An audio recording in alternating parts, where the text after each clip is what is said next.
Well, I'm going to talk Yes. about the way in which I've been using coins to reconstruct the history of the Kushan. The reason I'm talking now is because the book that I and Robert Bracey have been working on for the last couple of decades has now appeared. It's in 2 volumes. The second volume is a catalogue, and the first volume is an introduction which gives the history of the Kushans and their successors and a history of their coinage.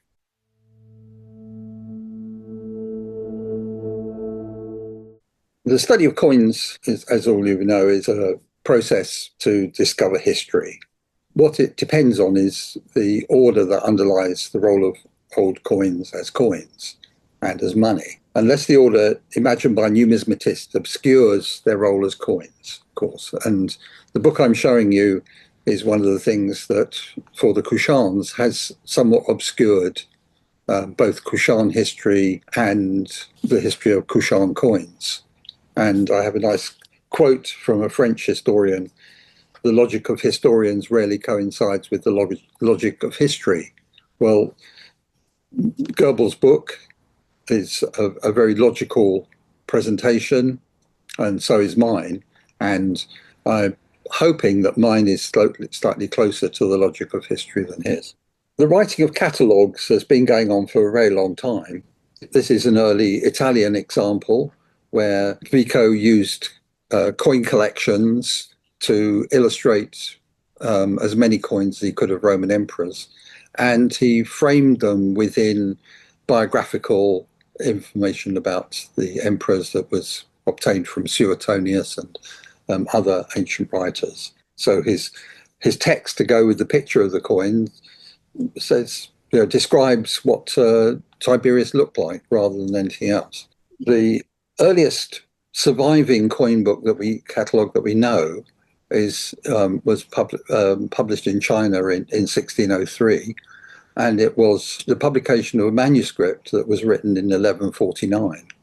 The author of that went through all the Chinese history books and collected information about the issue of coins. And in the 1603, when they published it, they added pictures. And you can see on the right-hand side the sort of way the coins were presented, a drawing, and then what the ancient histories had to say about it. And these 2 coins are exceptionally rare. They were only issued in Xinjiang, and so the drawings in the book were probably based on the description rather than on actual specimens. This catalogue lists all the coins in the British Museum, but that isn't the full picture of Kushan coinage. So we drew coins from elsewhere to create a detailed record of coin production. We covered not just the Kushans, but the people who followed them, who called themselves Kushan king. We did this because we wanted to create access for historians, archaeologists, linguists, coin collectors, etc., to this coinage, which is very rich in history. And we chose to do it as a book rather than as a website, because a book gives you a fixed form and shows you the structure that we're trying to create, and also shows you the process by which we did it, and also we hope the arrangement of coin production in the Kushan world.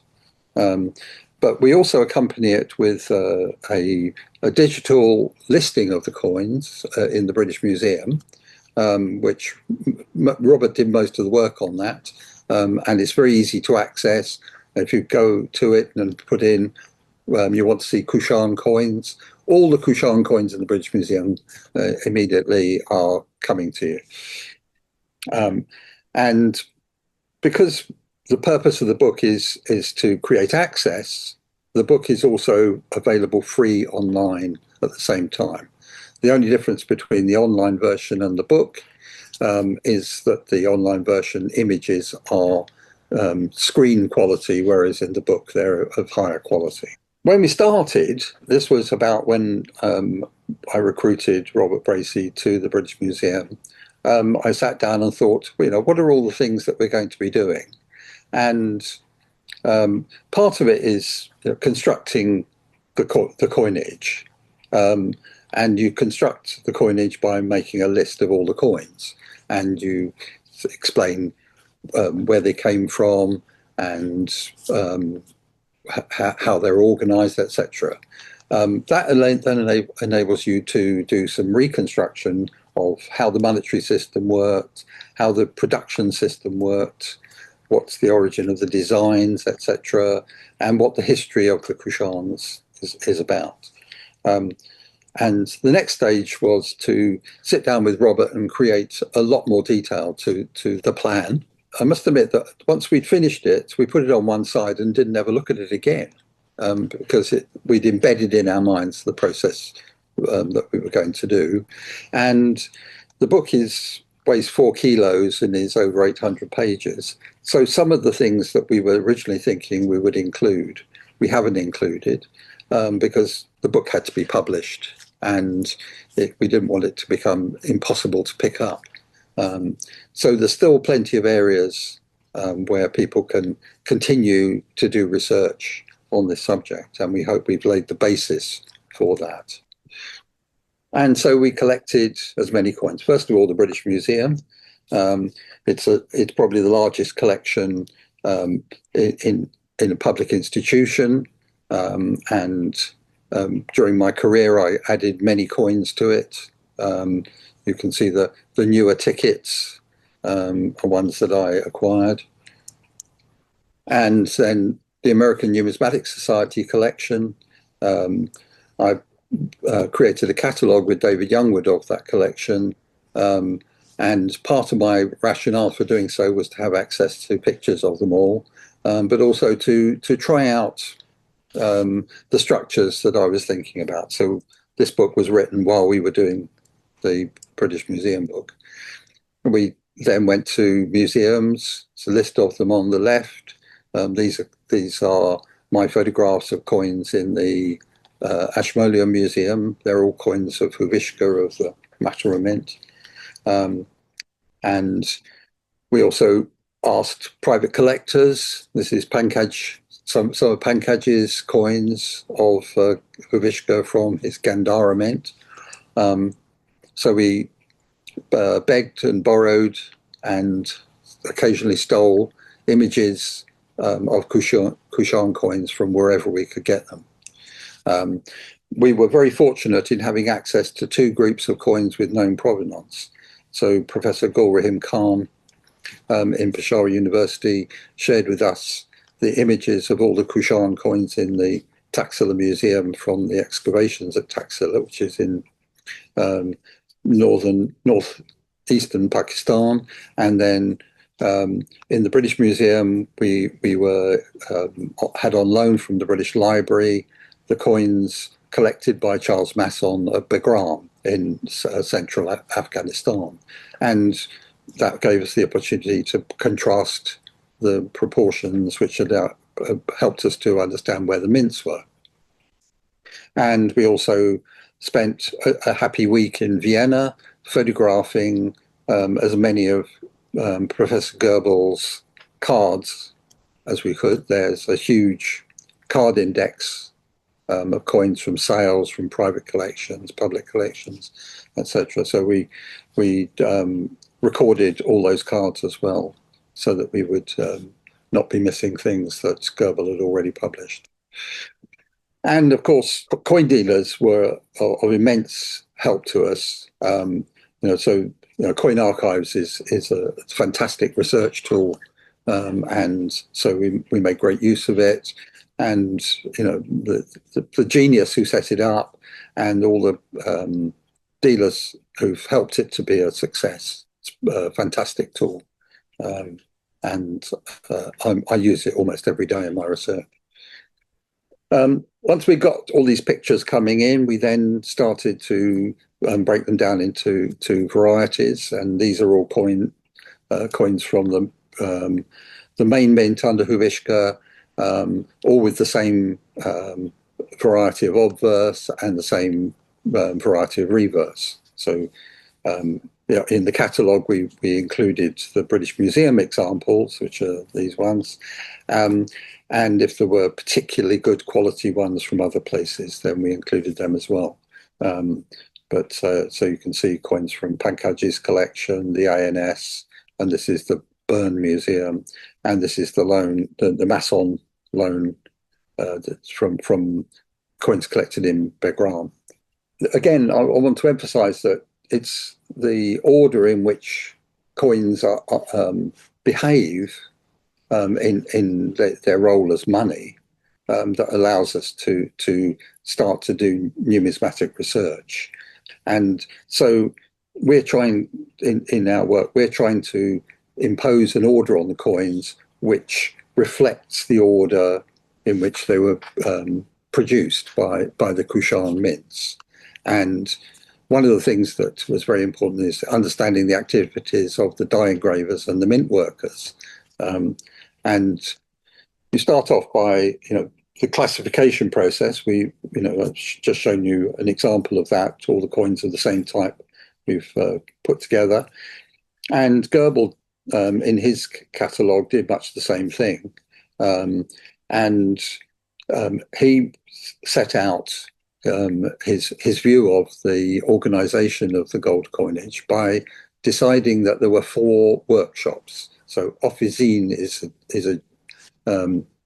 a German version of the Latin word officina, which is what the Romans called a workshop.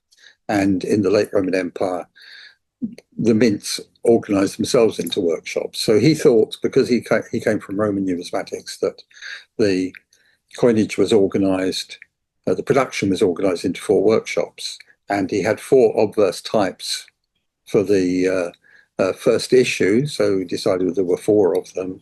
And then when in the next issue there were 5 issues, he had to join 2 of them together into the same workshop. So it became a slightly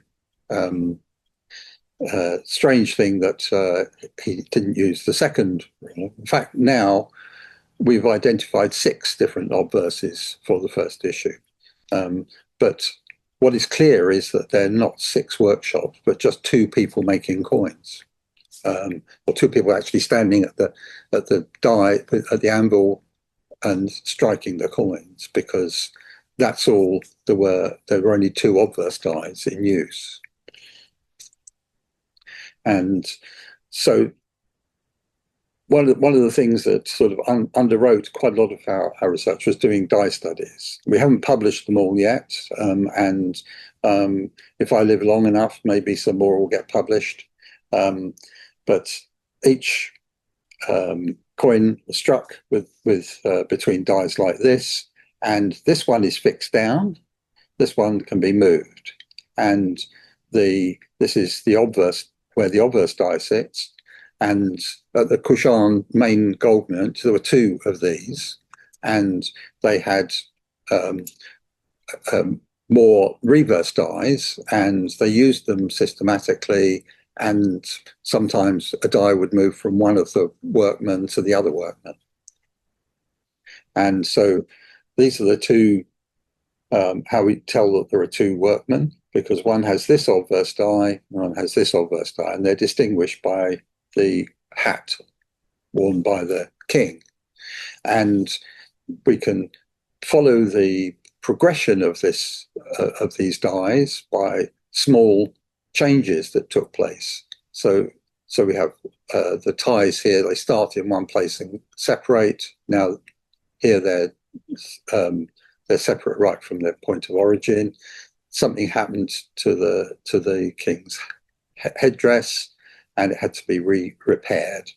And the same, we see repairs on the other die as well. So we could put them into a sequence and follow which of these reverses were used in which order.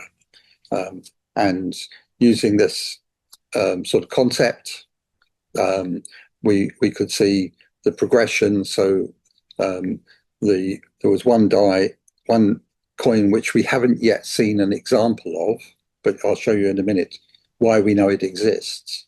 And this one, the last one in the corner, was not known to Goebbels. It only appeared in the market after he'd finished his book. The reason we know there was another one, because this die, which shows the Kushan god Oesho, in the field here, we can read the word Heracles. So when the original set of dies were made, they included one which had this god, but calling him Heracles. So the progression took place, not just that the die was repaired, but also the inscriptions had to be changed. So originally they were in Greek, but then they were in an Iranian language called Bactrian. You can still see traces of the Greek. There's the upsilon of the previous time. You can see the same one here. So this workman, his obverse was changed, but he still was using a Greek reverse. And then this workman, he still had the Greek, but the Heracles had already been changed into Oesho when he struck that coin.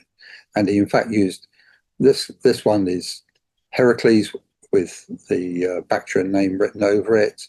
This is Hephaestos, now read as Oesho.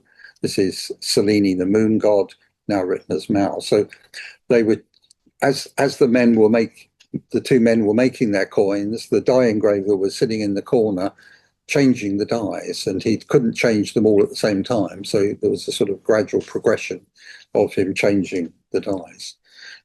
And then the one of the recut dies survived beyond the point where they started to make new dies without any Greek on them, but now just in Bactrian.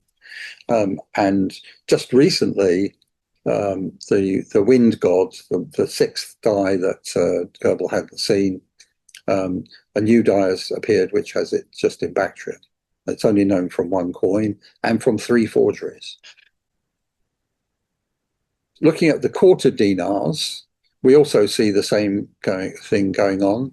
We've not yet seen an example beyond this first one, which still has Greek on it and a Greek reverse. But then after that, all the dies are first of all recut and then new dies introduced. Production of quarters was intermittent, and this is all the known dies for that coinage throughout the reign. But what is suggested by the sequence of the reverses used and the sequence used at the for making dinars is that the Kushan moneyers were making coins using reverses in this order.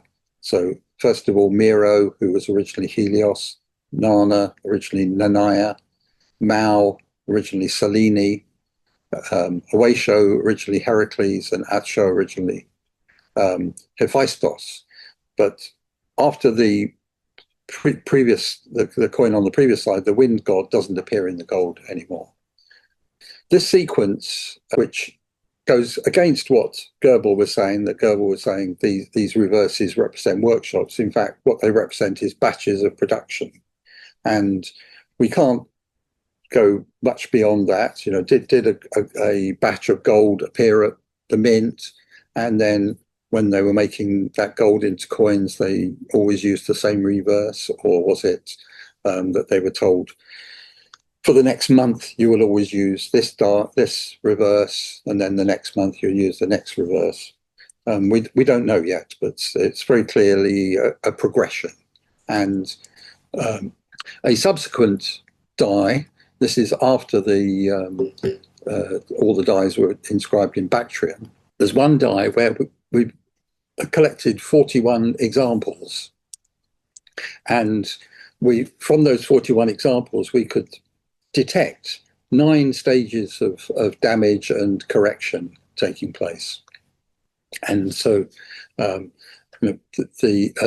line developed on the die underneath the king, and then it was removed, and the shape of the ribbon behind his head kept changing, and then had a double form.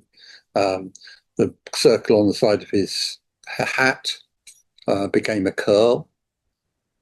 So all these changes enable us to put the coins into a sequence. And the curious thing was that once we'd done that, that sequence of dies of Miro, Nana, Mao, Oesho, Athsho, it became clear that this sequence kept recurring. So with this one obverse die, that sequence happened 3 times. And another thing is clear, that when the batch was in production, if one of the reverse dies ran out, a new reverse die was with the same god was introduced to continue the production for that batch. So for this one, we had 5 dies for Oesho coins, and this is from 3 examples. One example, these are the numbers of coins we saw.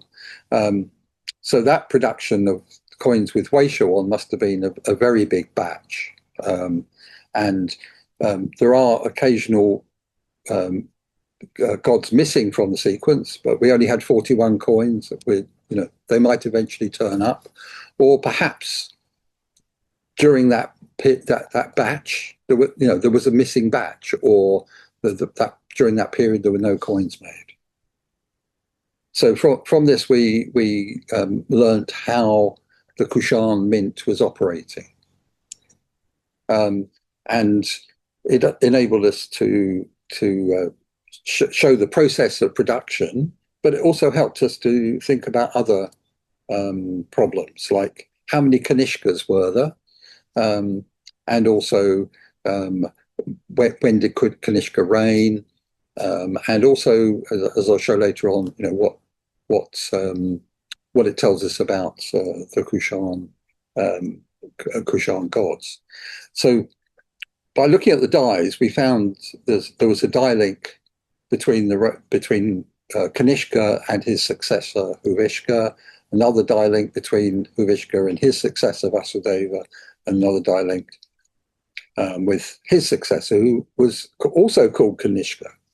And so we we then found that there were coins with the same artist appearing on the next issue, and then we had a break, but these two, the ruler and the next ruler, also using the same artist, and this ruler who came after Vasishka is also called Kanishka. So in looking at coins, we found there were 3 Kanishkas, and fortunately there's an inscription which says that this king Vasishka had a son called Kanishka, so this is presumably this one, and then this Kanishka had an inscription which calls him Kanishka, son of Vasishka. And these 2 inscriptions had dates on them, year 30 and year 41. Whereas the inscriptions that go with these early kings went from year 1 through to year 98.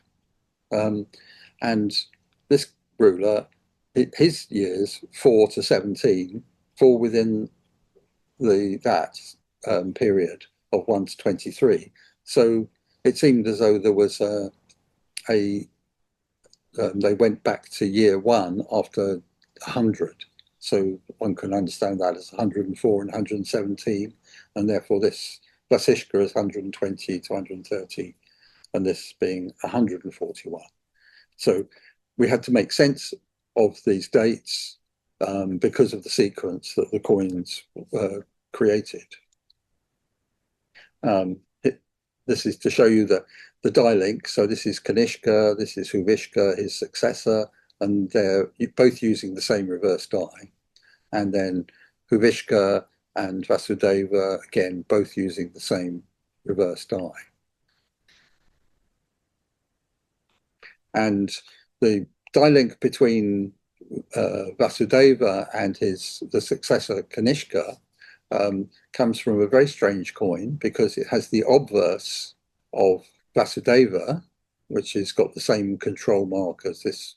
This is a quarter and this is a dinar. So it has the same control marks, so part of that same issue, but it has the reverse of the next king. So although we don't have the coins that go either side, it's very clear that that's a link between those two reigns. And then Kanishka's coinage uses exactly the same control marks and the same design as the coins of Vasishka. So these three control marks on the front and the one on the back show that the production is continuing between those two reigns. And then Vasishka's latest coins share the same control mark and the same tamga on the back as the first coins of a ruler called Vasudeva, who seems to be a second Vasudeva. And you can see it's the same artist creating the designs, the treatment of the goddess on the back, and the control marks, and this detail of the ribbons on the trident, a direct connection between these two rulers. From that, we can construct a table which puts the kings into order. I haven't talked about these three kings, but from Kanishka onwards, we have die-links for these rulers, and then we have artists and die engravers and control marks linking the rest of the kings together. And we also have inscriptions. The most useful inscription lists these first four kings, and it's an inscription of Kanishka, and it mentions his father, his grandfather, his great-grandfather. And we have inscriptions of these early rulers, which are in two different eras, and we now have a reliquary which has those two eras linked together, so we know the relationship between them. So an Aziz era and a Greek era, and we can say roughly when the Aziz era began. This gives us dates for the rulers, and the last date for the Greek era is 299, and then the first year of the next dating system is 1. So we think maybe when they got to 300, they started a new era. So instead of calling it 401, they called it, 301, they called it 1. And we do have a few inscriptions which are not mentioning kings, which are still in this Greek era. So there's a 318 and a 384 inscription in that era. And so we have the first 100 and then the second 100 of inscriptions. Then we run out of inscriptions, but this ruler is mentioned in an Indian inscription, and we know the dates of this Indian king. So we can construct an approximate chronology. And this is very useful, as well as helping us to create a framework for Kushan history. It also helps people working in art history, etc. And this is a big step forward, because there's been lots of controversy over the date of the reign of Kanishka. It's been known for a long time that he starts his era in year 1 and it goes on through the next few reigns. But the year 41 of this ruler was put into the middle of Huvishka's reign, and the year 20 to 30 of this ruler was put into Kanishka's reign. So there was a lot of confusion about how to deal with this, and working together with people working on inscriptions, this date of 127 for the beginning of Kanishka's reign is now widely accepted, except there's still scholars who prefer to use other systems. And I worked out this Buddha image has an inscription on it which says it was made in year 5. So is it year 5 of Kanishka, or year 105 of Kanishka II? And should Kanishka's date be 127 or 78 or 278 or various other dates in between? So taking this year 5 Buddha, all these dates have been mentioned in the literature as possible dates for this image. Using our system, we think it was made in 232 during the reign of Kanishka II. It's quite an advanced representation of the Buddha, theologically complex, artistically developed, and the first Buddha images we have are probably just before Kanishka. So it makes sense to move it 100 years later. So I said something about the gods of the Kushans and how they are used to mark batches of the production. But what do these gods actually represent? And on each coin of Kanishka, you have the king making an offering at a small altar.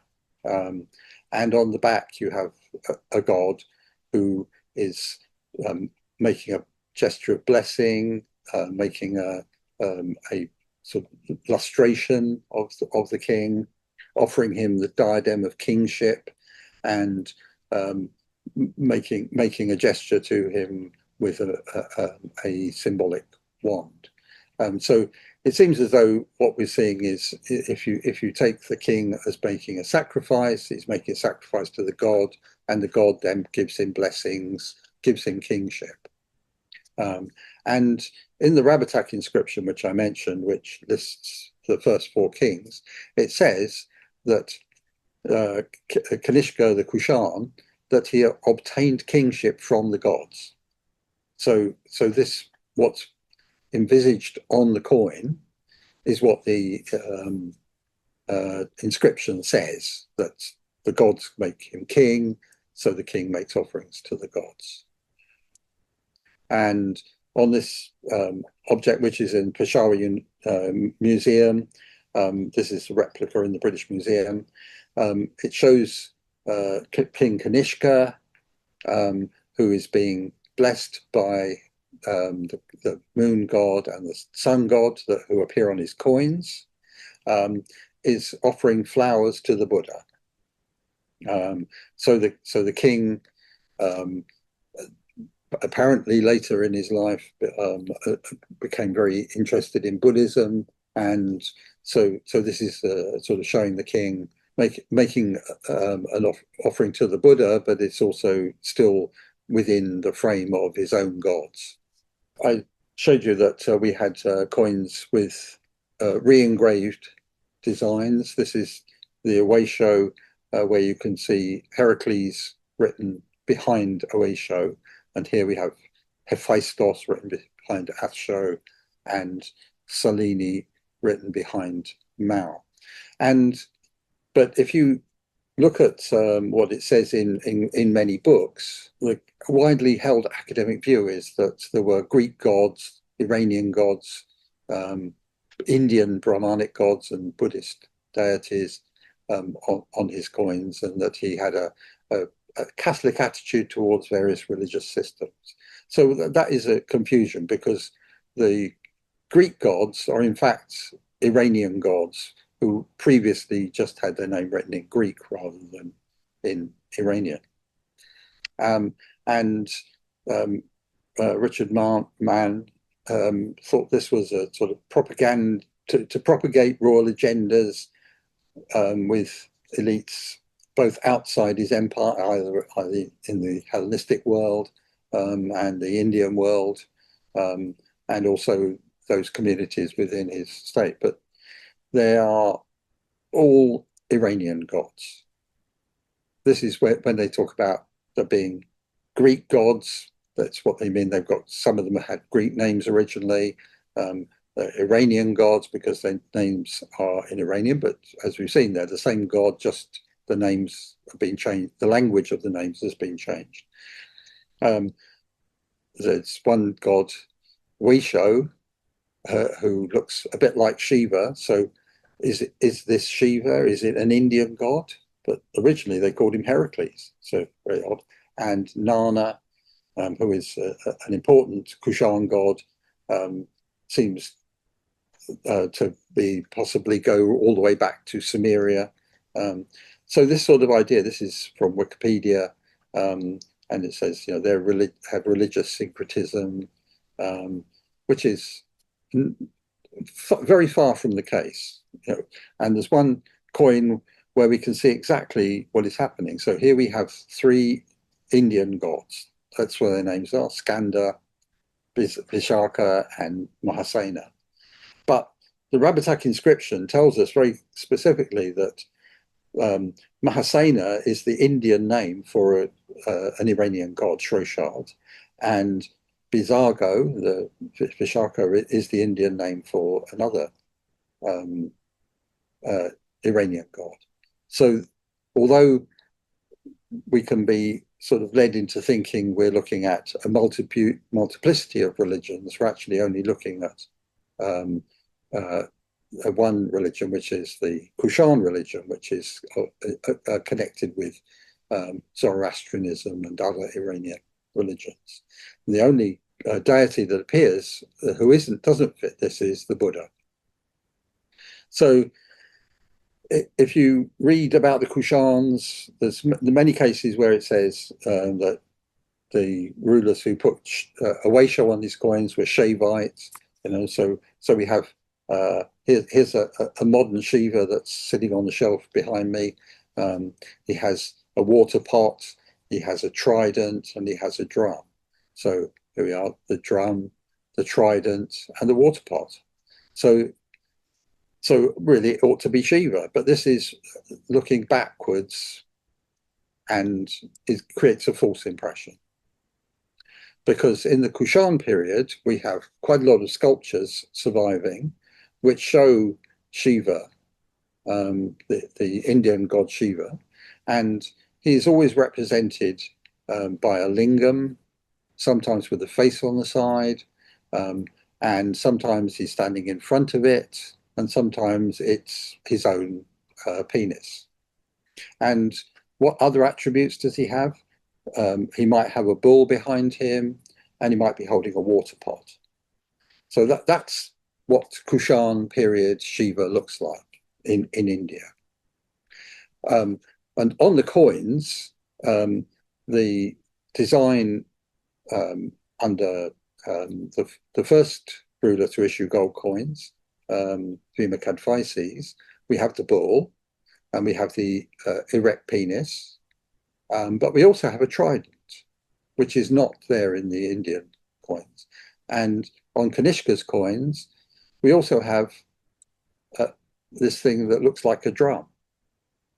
And these are attributes which are not present in Indian Shiva. So what do they represent? And we also have some other ones where there's the thing that looks like a drum, there's the trident. He also has a wheel, and he seems to have three heads. Here we have the trident and a club and the water pot. Now the drum shows us in its true form, because this drum-shaped object is a thunderbolt. And on this one coin, it shows it in a sort of Greek form of thunderbolt rather than the local one. And so we have many different representations of this god, where he has some attributes of Shiva, but he always has these other attributes which are not Shiva's. And on the coins of Vasudeva, he's quite often shown with flames emerging out of his head. So we can sort of say, okay, these aspects can be linked with Shiva and also with Oesho.